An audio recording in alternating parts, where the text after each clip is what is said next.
Hello everybody, and welcome back to a brand new video.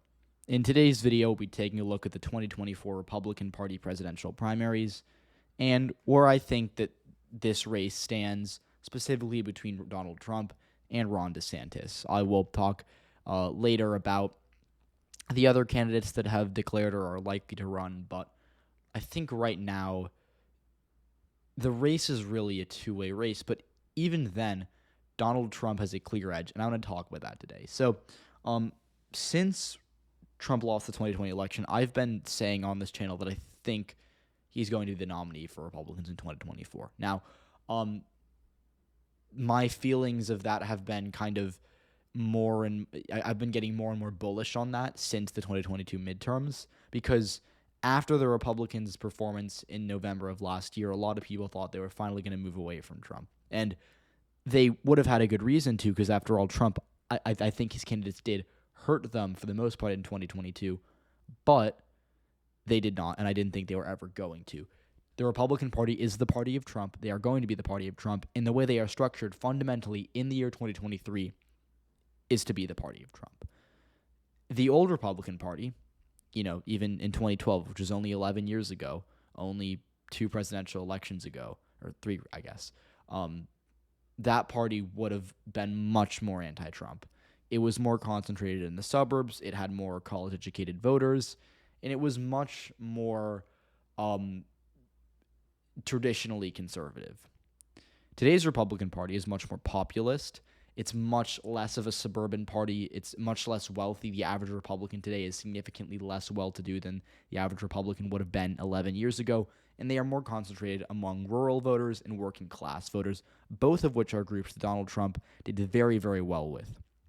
So I think this has always been Trump's race to lose, and I think he's not losing it.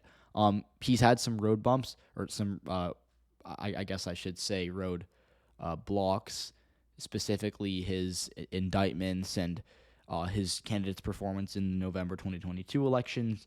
But again, when you look at the broad scope of this electorate, they are very pro-Trump.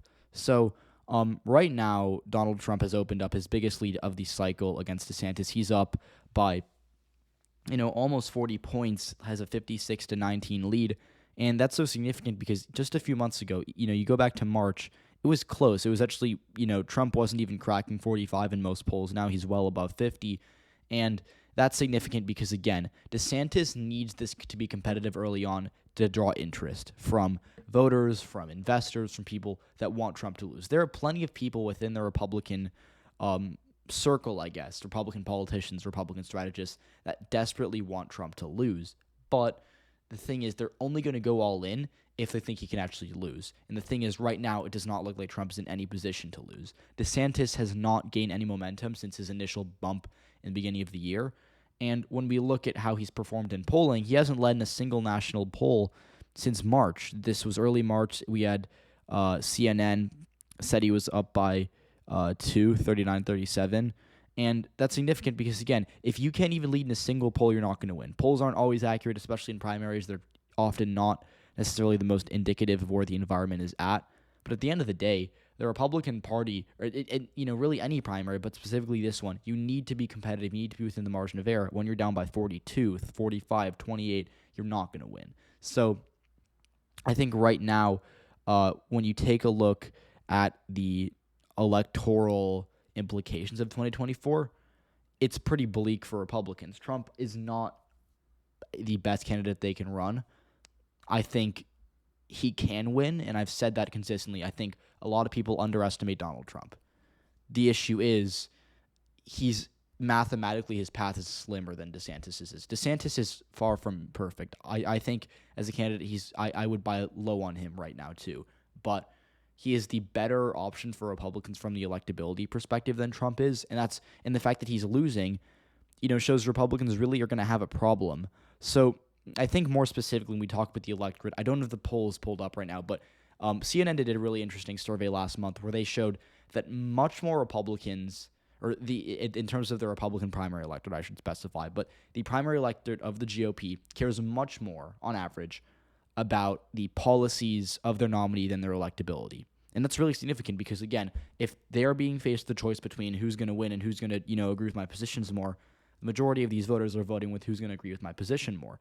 That's a stark contrast from 2020 where the Democrats, all they cared about was electability. That was all they could talk about. It's why Joe Biden won. If Joe Biden did not have the appeal of being the electable candidate, in quotes, of course, right, he would not have gotten further than New Hampshire. I believe that. Biden only survived as long as he could, as long as he did, and ended up getting the nomination because he was viewed as the electable candidate. He was well known. He was popular as vice president. He was the guy who was going to beat Trump, and everyone thought that from day one.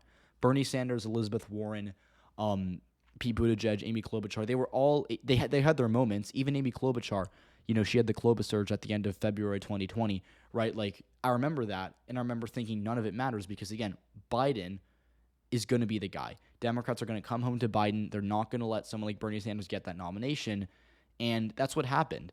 And Republicans, in theory, should have that kind of system where they know Trump is so destructive to their electoral prospects that they're just going to coalesce around someone else and just do their absolute best to, prevent him from winning again. And the issue is they haven't done that, and I don't think they're going to do that because, again, their voters themselves do not care about it. So, of course, the party can't organize anything if their voters don't have the motivation to go out there and defeat Donald Trump. So, right now, if we take a look at these polls between DeSantis and Trump, Trump led by 30 in the Harris nationwide poll. Again, decent poll. I don't mind Harris. They have a B rating from FiveThirtyEight, which is, not horrible.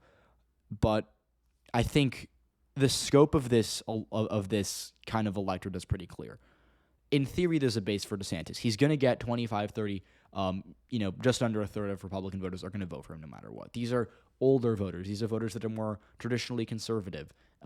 These suburban voters, more educated. Again, a lot of these voters have switched to the Democratic Party in the past couple of years, but the ones that still remain within the GOP that are still voting in this primary that are still a bit more right-wing are going to favor DeSantis. I also think that people that care more about, the culture wars, fighting, wokeism, whatever, they're going to back DeSantis as well. But outside of that, and again, that's a smaller group. Outside of that group of maybe a third of the electorate, I think that's Trump's to take. We also have to remember that with all these other minor candidates, I'll read them off here, Mike Pence, Nikki Haley, Vivek, I want to say Ramaswamy.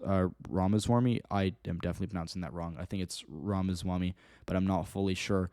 Tim Scott, Larry Elder, Chris Christie, Asa Hutchinson, Chris Sununu. Those are all candidates that are going to be taking away from DeSantis with the exception of potentially Ramaswamy. But again, I do not think he's very viable right now. So without him, Pence, Haley, Scott, Elder, Christie, Hutchinson, Sununu, those are all candidates that are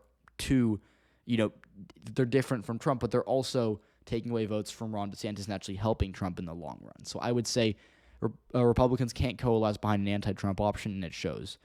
Trump's going to win this primary. I would be shocked if we see a sequence of events that goes against him, and I think when you look at the betting odds, I think people are starting to realize that. I'm not a betting man, but I've been saying, consistently forever that if you are trying to make a prediction who's going to win the 2024 Republican primary, make it right now. Trump's going to win. I've been saying that since January, and I think, whoever was betting money on Trump in January and February is going to be pretty wealthy come, even April of next year, because, again, I think DeSantis is going to have a really hard time sustaining primary wins against Trump.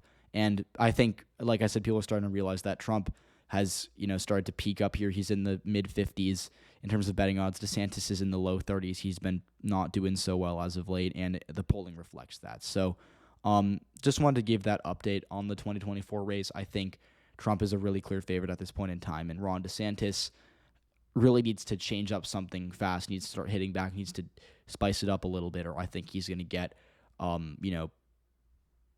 beat pretty badly on the campaign trail come next year. So thank you for watching. I hope you enjoyed. If you did, please leave a like, subscribe to the channel if you haven't already, and I'll see you all in the next one.